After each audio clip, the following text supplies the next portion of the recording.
Bonjour et bienvenue à toi chez Nouvelle Classe, je suis Lucien Prof, ton professeur de mathématiques, et aujourd'hui on fait ensemble un exercice sur le calcul intégral. C'est parti!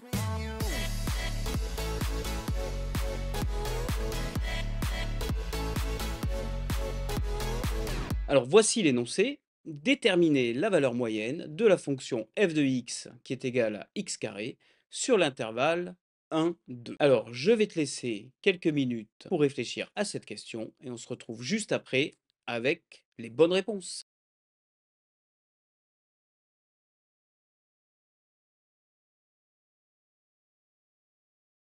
Alors, avant toute chose, un petit rappel de cours sur ce qu'est la valeur moyenne. Donc la valeur moyenne d'une fonction f sur un intervalle AB, eh bien c'est le résultat de 1 sur b moins a intégrale de a à b de f de x dx. Donc c'est tout simplement l'intégrale sur l'intervalle en question de notre fonction f, mais que l'on divise par b moins a, l'on multiplie par 1 sur b moins a, ce qui revient strictement à la même chose. Donc ici, nous, dans l'exercice, la question qui nous est posée, le a vaut 1 et le b vaut 2. Donc notre valeur moyenne, qu'on va appeler par exemple petit m, eh bien c'est 1 sur, alors b moins a, 2 moins 1, intégrale de a à b, donc de 1 à 2, de f de x dx, c'est-à-dire x carré dx. Très bien. Alors, 2 moins 1, ça fait 1, donc 1 sur 1, ça fait 1. Il nous reste juste l'intégrale de 1 à 2 de x carré dx, puisque ce coefficient vaut 1. Et ça, tout simplement, eh bien, on trouve une primitive de la fonction x carré. C'est très simple, c'est un tiers de x3, par exemple. Et donc, on indique avec les crochets